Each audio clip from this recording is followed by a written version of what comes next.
Allez, troisième débat sur Boursorama. Troisième débat sur, on vous parle des retraites, sujet sur lequel Marine Le Pen et Jordan Bardella affichent des divergences dans la presse, notamment. Toute la question, c'est de savoir si le RN va maintenir sa position sur les retraites. Un départ donc à 60 ans, 62 ans, peut-être faudra préciser un petit peu les choses. C'est vrai que Jordan Bardella, c'est un journal allemand, parlait du fait que le parti allait examiner cette question sur un éventuel report de l'âge de départ à la retraite. Pour Marine Le Pen, la position actuelle, c'est la position qui reste d'actualité pour le parti. Qui aura le dernier mot? Est-ce qu'il y a deux lignes au RN sur cette réforme des retraites? Est-ce qu'il y a un double discours? Est-ce que... Ah bah oui, il y a deux lignes. Mais sciemment. Double discours sciemment ou vraiment... Il y a deux. De toute façon, spécialement à l'extrême droite, mais c'est pareil dans tous les partis, ça dépend des hommes et des femmes. Et donc, en l'occurrence, là, il y a un homme et une femme, donc il y a deux lignes, parce que finalement, tous les deux ont des ambitions présidentielles. Le juge de paix, ce sera le juge, la Cour d'appel de Paris, qui se prononcera le 7 juillet sur l'inéligibilité ou pas de Marine Le Pen.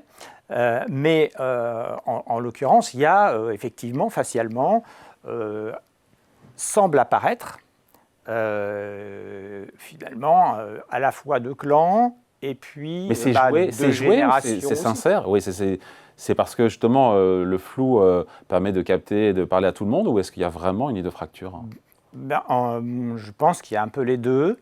Il y a d'abord une lutte d'ambition personnelle, ça c'est sûr.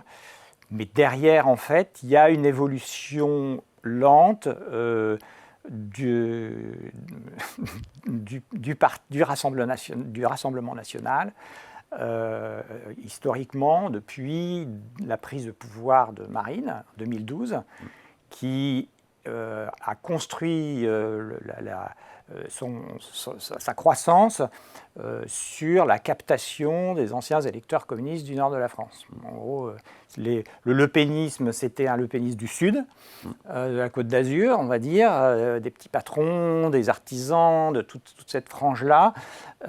Et elle est partie à la conquête des déçus, du communisme, des corons et du nord de la France. Et cette phase-là, elle est en train de se terminer, elle s'est déjà plus ou moins terminée, et elle est un peu symbolisée par l'arrivée de Bardella qui, lui, essaye d'avoir peut-être un discours qui sera un petit peu plus libéral. En tout cas, il y a une note intéressante là, de Gilles Ivaldi, le professeur de Sciences Po qui suit l'extrême droite et qui analyse justement dans le programme économique de l'extrême droite les composantes de gauche et les composantes de droite. Et il y a une inflexion très forte avec l'arrivée de Marine Le Pen, où les deux tiers des propositions, c'était de la redistribution fiscale, de la santé, les retraites, etc. Et aujourd'hui, le curseur, il va dans l'autre sens. Pourquoi? Parce qu'il faut séduire l'électorat de droite. Il faut aller parler aux gens de droite pour gagner l'élection. C'est un des grands sujets de la campagne. Je pense que ça va peut-être déterminer. Alors il y a les juges qui s'imposeront peut-être aux faits démocratiques, mais au fond, on voit cette fracture dans les autres partis de droite radicale, notamment en Italie. C'est le même match Salvini-Meloni. Vous avez d'un côté un populiste néo-communiste, c'est exactement ça. Marine Le Pen est une néo-communiste pour s'attirer les électeurs de Hénin-Beaumont, etc. Donc c'est un programme économiquement d'extrême gauche. On parle de nationalisation, on est totalement aux fraises. Et puis à côté, l'équivalent en Italie, c'est Meloni. Meloni, quand elle a conquis le pouvoir, toutes les semaines, elle avait un contact avec Draghi. Toutes les semaines. C'était, comment ça se passe, qu'est-ce qui fait, quelles sont les décisions qu'on doit prendre pour ne pas décrocher de la BCE. Bon, Jordan Bardella, visiblement, est beaucoup plus sur cette ligne-là. Le fait que ça se cristallise sur la retraite, c'est très intéressant. Soit on a un parti néo-communiste qui refuse tout déremboursement de médicaments de confort, qui veut la retraite à 60, 62 ans, et puis pourquoi pas, voilà. Soit, et là c'est le déclassement de la France à vitesse grand V, soit c'est effectivement... Pourquoi c'est le déclassement? Parce que certains verront des avancées sociales. Non, mais c'est fini. Arrêtez. C'est l'accélération du décrochage qui a commencé avec les 35 heures, qui a commencé avec Lionel Jospin. Et soit, en fait, c'est un parti qui s'affiche du redressement du pays, du redressement de son économie. Et donc, on travaille davantage. Oui, les médicaments de confort, on ne pourra pas les rembourser éternellement.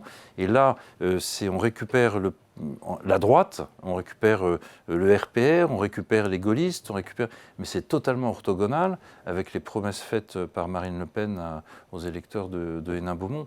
Et ce qui est intéressant dans cette fracture, c'est qu'elle ne passera sans doute pas. C'est pas parce que les juges... C'est dans leur intérêt de rester dans l'ambiguïté, puisque comme ça, on séduit deux franges différentes de l'électorat. Oui, c'est tout à fait, mais à un moment, il n'y aura qu'un seul programme, il n'y aura qu'une seule... Mais donc, il y aura des déçus. Ah oui,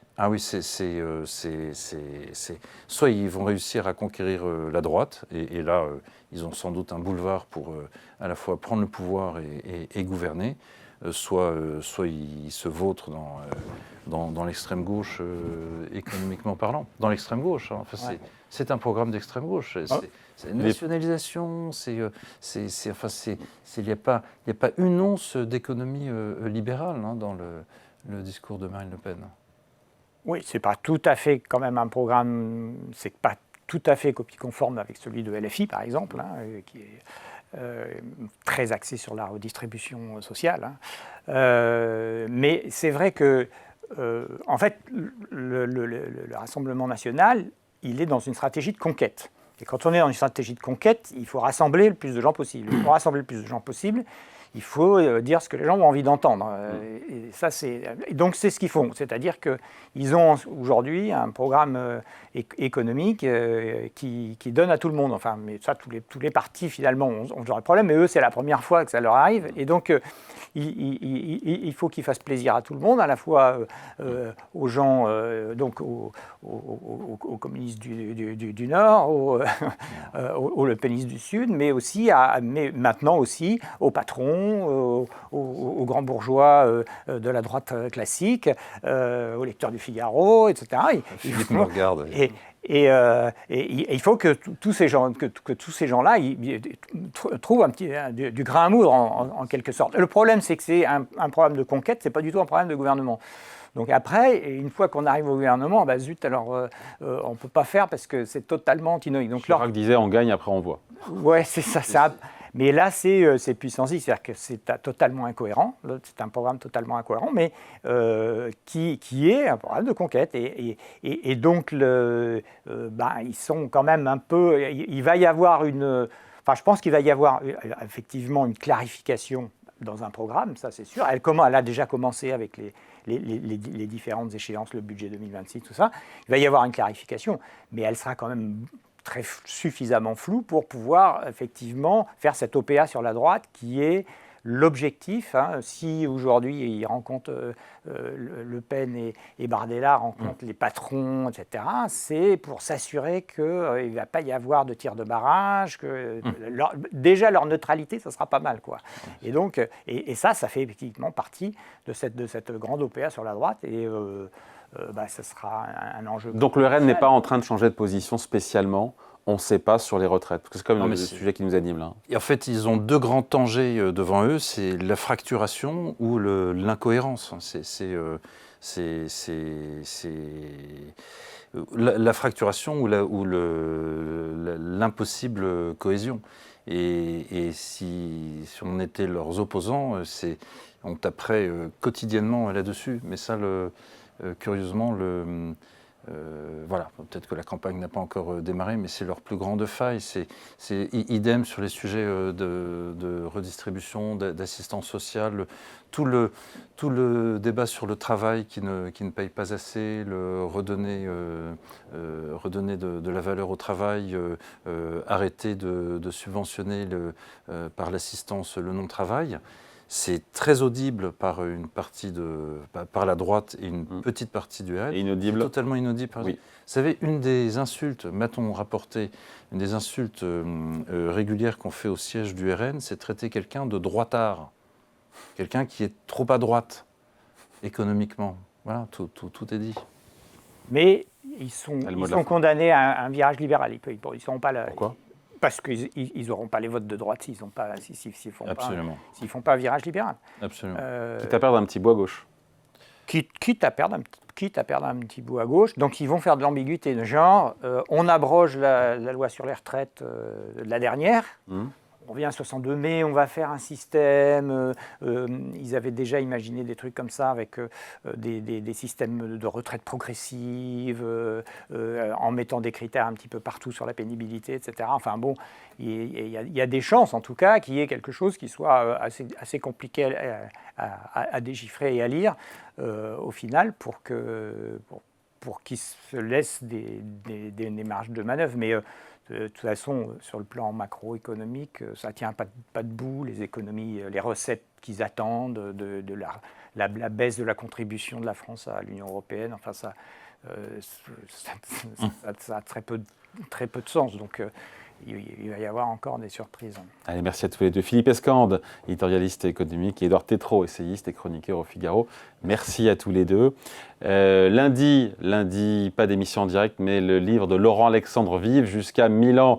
Les grands de l'IA nous promettent déjà jusqu'à 150 ans dès 2035-2040 entretien. Donc, ça sera lundi. Très bon week-end.